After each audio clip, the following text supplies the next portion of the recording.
Ever scroll through those top 10 military powers lists online? Yeah. You know, the ones with like all the flashy graphics and that dramatic music? It's fascinating, right? Something about military strength comparisons that just grabs our attention, huh?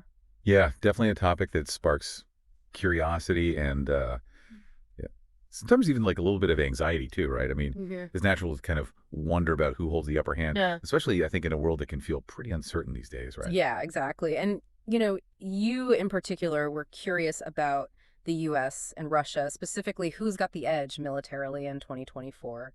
Well, you sent over this article from Best Diplomats, a comparison of USA and Russia military power in 2024. So, a good one. It's patched with some interesting stuff. Yeah, it offers a really fascinating snapshot of where things stand. And I think one of the first things that jumps out at you when you read through this is this massive difference in military spending. Oh, yeah. You know, the U.S. is projected to spend like a whopping $824.3 billion in 2024, while Russia's at $140 billion. Now, that's still significant for Russia, but it pales in comparison to the U.S. budget. Yeah, it's a staggering difference. And it makes you wonder, is it just a case of more money, more power? Or is there something else going on here? That's a great question. I think the article hints at some interesting answers. The U.S. spending increase is driven largely by, those growing tensions in the South China Sea and, of course, the ongoing conflict in Ukraine. So the U.S. is essentially trying to maintain their global military dominance while also, supporting Ukraine. Russia seems to be focusing its resources more on specific areas, like things like missile technology and cyber warfare, arguably more asymmetric strategies. Okay, so rather than trying to like match the US dollar for dollar, Russia's kind of playing a different game. Exactly. Almost like focusing on developing a super sharp spear instead of trying to like build a bigger, more expensive shield. Yeah. Yeah, I like that analogy. And that difference in approach, I think, is reflected in other areas too, like manpower. Now, this might surprise you, but Russia actually has more reserve personnel than the U.S. Really? Yeah, 2 million compared to 817,450 for the U.S. Wow, okay. That is surprising. Why is that? Well, I think it's tied to their historical reliance on large-scale mobilization during conflicts, right? So, imagine a scenario where a war drags on, right? Russia's larger reserve force could give them an advantage in terms of just sheer numbers, especially if they need to replenish their ranks, right? So it's kind of like a slow and steady wins the race strategy. Yeah, you could say that. However, the U.S., with its focus on rapid deployment and advanced technologies, they might be able to hit, harder and faster in those initial stages of a conflict. Okay, so different strengths for different scenarios. It makes you wonder how these contrasting approaches would actually play out in a head-to-head, right? It's a fascinating thought experiment, and one that I'm sure military analysts spend countless hours pondering. And of course, any real-world scenario would be influenced by, countless factors beyond just manpower and spending. Of course, of course. Well, speaking of different approaches, I think it's time to get into the nitty-gritty. The actual military hardware that each country possesses. Let's do it. Let's dive into the world of tanks and artillery. All right. The article highlights some pretty interesting differences here. Russia boasts a larger fleet of tanks and artillery, while the U.S. edges them out in infantry fighting vehicles. But I imagine it's not as simple as just counting up who has more tanks, right? You're absolutely right. It's not just about, having more toys in the sandbox. It's about how you use them. And that's where military doctrine comes into play. The U.S. has long emphasized air power and rapid maneuverability. They prioritize quickly getting troops and equipment where they need to be, and then leveraging that air superiority to control the battlefield. Russia, on the other hand, has historically favored those large-scale ground offensives, utilizing those vast numbers of tanks we were talking about. So it's like two different chess strategies, each with their own strengths and weaknesses. The U.S. is going for a fast-paced mobile game, while Russia is playing the long game, focusing on overwhelming force. Great analogy. It really does illustrate how military power isn't just about the raw numbers, but about the strategic thinking behind those numbers. Okay. Now, this comparison wouldn't be complete without looking at air power, and the article is pretty clear. The U.S. has a distinct advantage here, particularly in combat aircraft and those increasingly important unmanned aerial vehicles, or as most people call them, drones. Yes. And this advantage, I think, shouldn't be underestimated.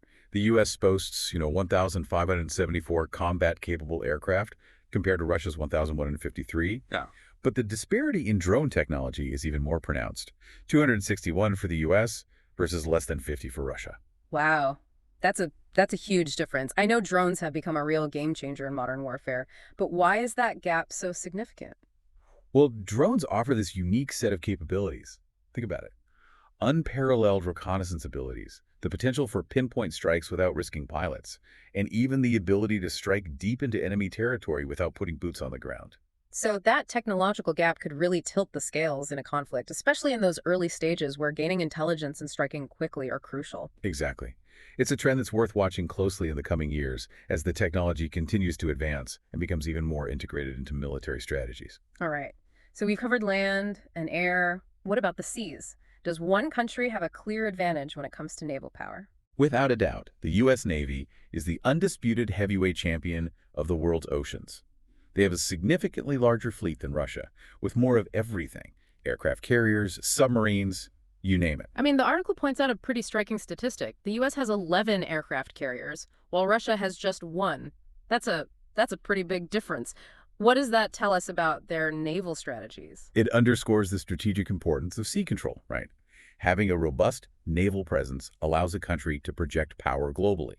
It allows them to control those vital shipping lanes, respond rapidly to crises around the world, and even establish forward operating bases for launching operations. The U.S., with its vast carrier fleet, has a reach and flexibility that Russia simply can't match. Okay, so while Russia might hold the edge in certain aspects of land power, the US clearly dominates the seas.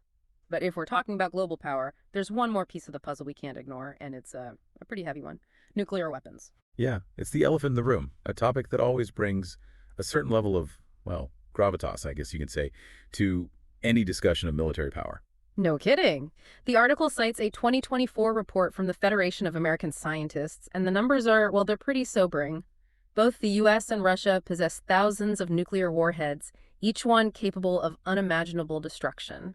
It's a stark reminder of the stakes involved in this comparison. Absolutely. And it's not just about, the sheer number of weapons. It's about how they're perceived, how they factor into each country's military doctrine, and the potential consequences of their use.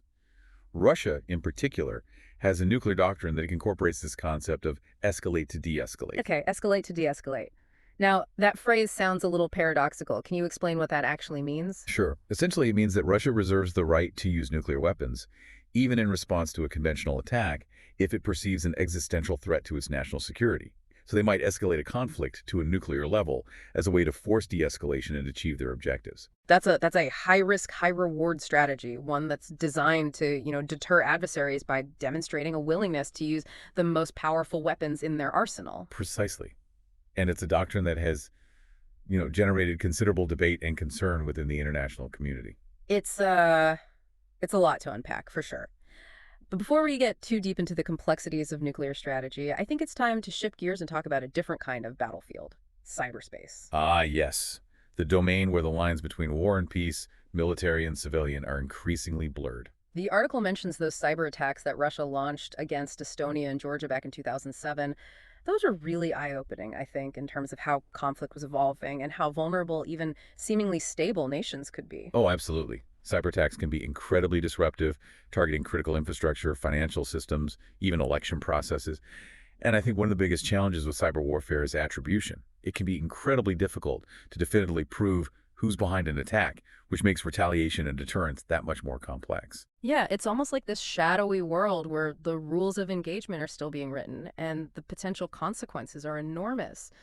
And then, of course, you have space, a domain that's becoming increasingly militarized. I mean, the US even established a Space Force back in 2019, which sounds like something straight out of science fiction. It does sound like sci-fi, but it speaks volumes, I think, about how nations are viewing the future of warfare, control of space, with its strategic implications for, communication, navigation, intelligence gathering.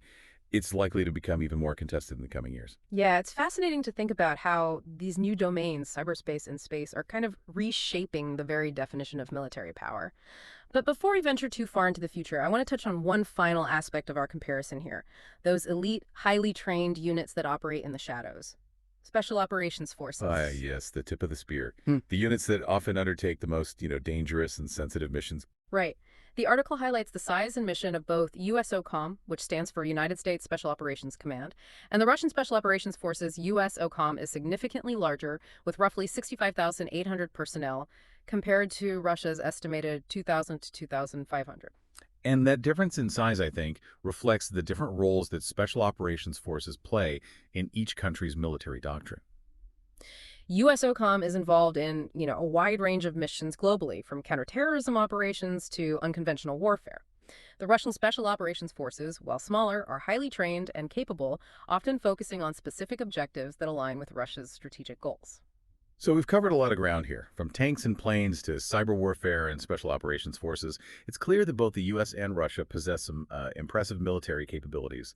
But as we've seen, the story is far more nuanced than simply counting up weapons and personnel. It absolutely is. Military power is this multifaceted concept, influenced by factors that go far beyond just numbers. It's about strategy, doctrine, technology, and even a nation's willingness to use force to achieve its objectives. And that's what makes this comparison so fascinating, wouldn't you say? There's always more to discover, more layers to peel back. Exactly, and we've honestly only just scratched the surface. There were so many more facets to explore, from the evolving role of artificial intelligence to the complex web of alliances and partnerships that shaped the global balance of power. So, listeners, if you're ready to delve deeper into the intricacies of military power, stay tuned. We'll be back after a brief interlude to continue our deep dive. As we dive back into our exploration of military power, I think it's important to remember that this isn't like a static picture, right? It's this constantly evolving landscape shaped by, technological advancements, geopolitical shifts, and even cultural factors. Yeah, it's not like we can just look at a spreadsheet of tanks and missiles and just declare a winner. The real world's far more complex than that. Exactly. And speaking of evolving landscapes, one area that's seeing like rapid change and has the potential to be a real game changer is artificial intelligence, or Okay. AI, as most people call it. AI. Yeah, the buzzword of the century, right? We hear it everywhere, Yes. from, self-driving cars to those personalized ads you see online. But how is AI actually impacting this military balance between the US and Russia? That's something I'm really curious about.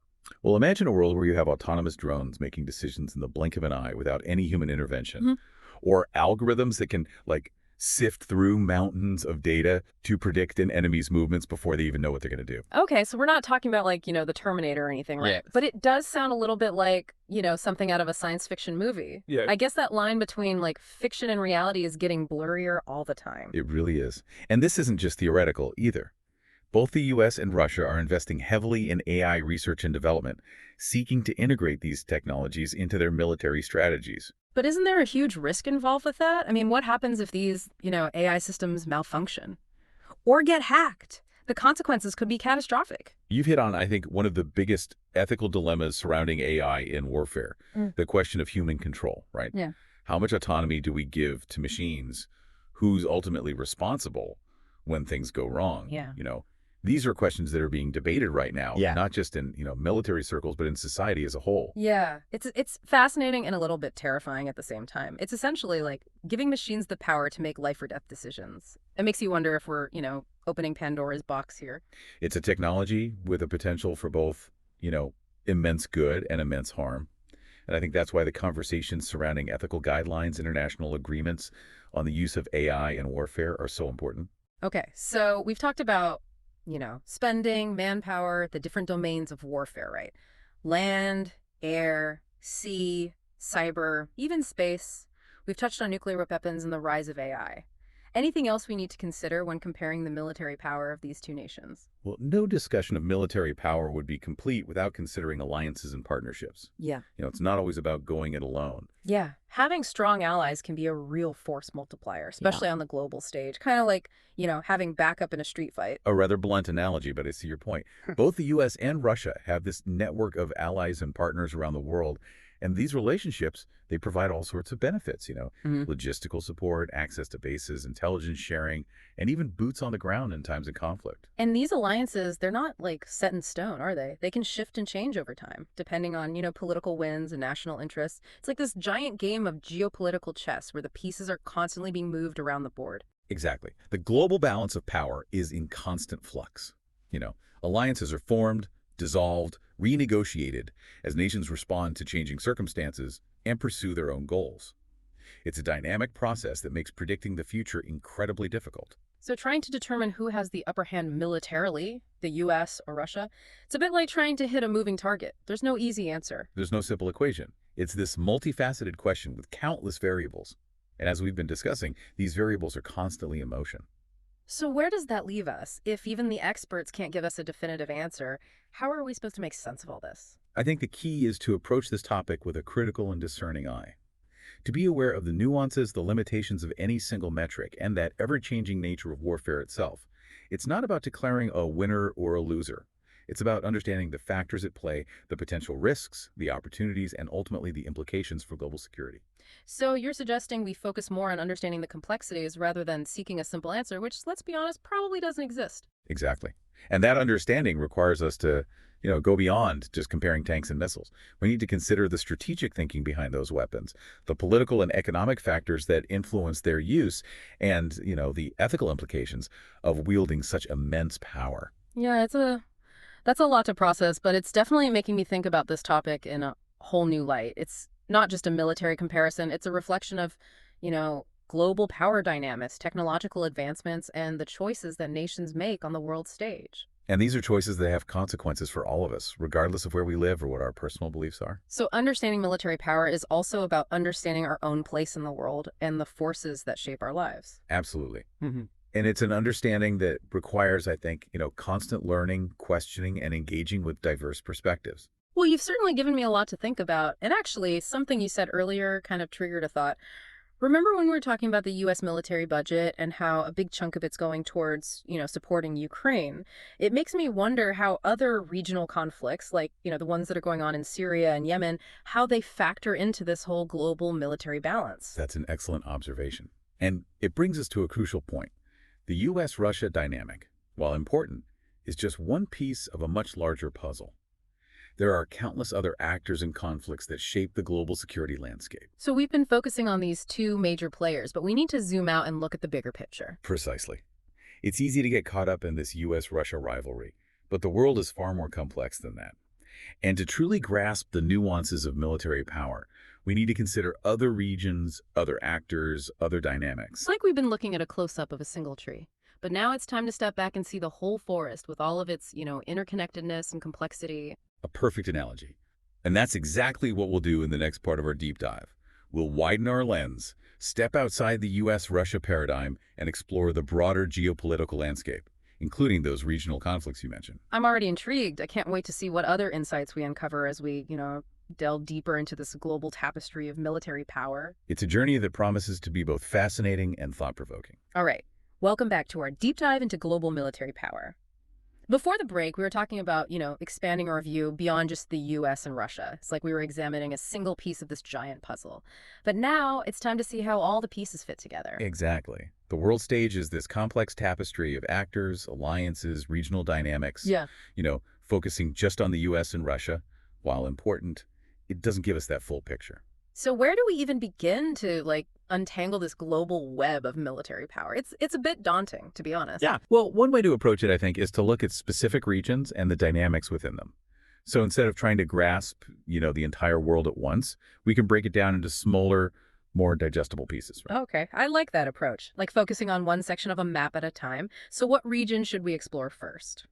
How about a region that's, often in the headlines and often considered a hotbed of geopolitical tension?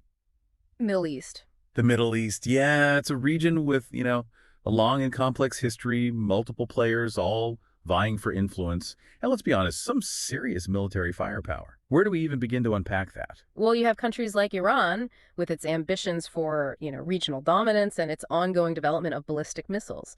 That, of course, raises concerns for its neighbors, particularly Israel, a nation with an incredibly advanced military and a policy of strategic ambiguity when it comes to its nuclear capabilities. Right, and then you have Saudi Arabia too, right? They're a major player in the region, both economically and militarily, and they have those close ties to the U.S. Absolutely. Saudi Arabia has become increasingly assertive in recent years, especially in its rivalry with Iran. And then you have, those ongoing conflicts in Syria and Yemen, which have drawn in external powers, created this tangled web of alliances and rivalries. You have a lot to keep track of. I can see why you suggested we focus on regions. It helps to, break down the complexity a bit. Yeah. And by focusing on a region like the Middle East, you start to see how military power is intertwined with so many other factors, religious tensions, historical grievances, competition for resources, and the struggle for political dominance. Yeah, it's a reminder that military power is never just about the weapons themselves, right? It's about the context, the motivations, and this complex interplay of forces at work. Exactly. Now, if we shift our focus over to Asia, we encounter a different set of dynamics, but equally compelling when it comes to military power. Asia. Yeah, it's a fascinating case. It's home to some of the world's fastest growing economies and, of course, increasingly powerful militaries. And no discussion of military power in Asia would be complete without acknowledging, the rising giant. China. They've been modernizing their armed forces at an incredible pace, investing heavily in naval capabilities, developing advanced technologies like hypersonic missiles. And they've been flexing their military muscles a bit too, haven't they? I'm thinking of like those territorial disputes in the South China Sea. Exactly. China's actions in the South China Sea, where they have these overlapping claims with several neighboring countries, have raised concerns, I think, in the region and beyond. And this has led to, increased military activity, a sort of arms race, as countries like Vietnam, the Philippines, and Japan try to bolster their own defenses. And of course, Japan is a key U.S. ally, which just adds another layer of complexity to the whole situation. It's easy to see how these regional tensions could escalate and draw in global powers. Yeah. It highlights the interconnectedness of global security. What happens in one region can have ripple effects, across the world. Hmm. And this brings us back to that idea we talked about earlier, the importance of alliances. Right. It's like this global network of support where countries band together to protect their interests and project power. Exactly. Alliances can be a powerful deterrent, but they can also increase the risk of conflict if they're not managed carefully. Okay, so we've got the Middle East with that complex web of, actors and motivations. And we've got Asia with the rise of China and the potential for those regional tensions to spill over. What about other regions? How do places like, Africa or Latin America factor into this global military balance? Well, they might not have the same level of military might as like the major powers, but their role shouldn't be underestimated.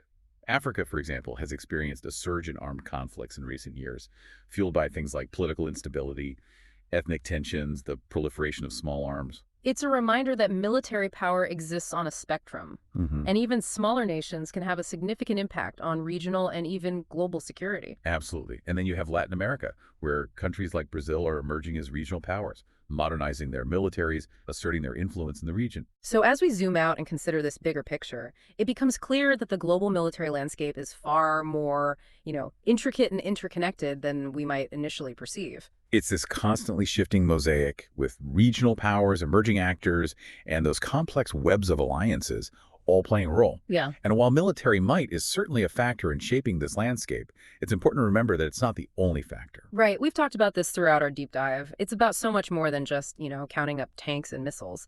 It's about understanding the motivations, the strategies, the political and economic factors, and even the ethical dilemmas that come with wielding such power. Yeah, you've hit the nail on the head. Military power is a tool, and like any tool, it can be used for good or for ill. Mm. And understanding how and why it's used is, I think, crucial for navigating this complex world and promoting peace and security. It's been a fascinating journey for sure. We started by comparing the US and Russia, but we quickly realized that the story was much bigger than that. It's a global story with countless actors, complex dynamics, and no easy answers. And that, I think, is the key takeaway from our deep dive. The world is this complex and interconnected place.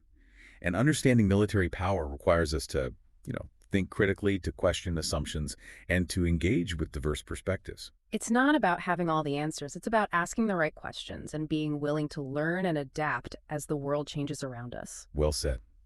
And I believe that's the spirit of the deep dive, to encourage that curiosity, to spark those thought-provoking conversations, and to empower you, our listeners, to engage with the complexities of the world. So to our listener, thank you for joining us on this deep dive into global military power. We hope you've gained some new insights, challenged your assumptions, and maybe even sparked some, interesting conversations of your own. Remember, knowledge is power, but the true power lies in how we use that knowledge to understand, to engage, and to make informed decisions in a world that is constantly evolving. Until next time, keep exploring, keep questioning, and keep diving deep.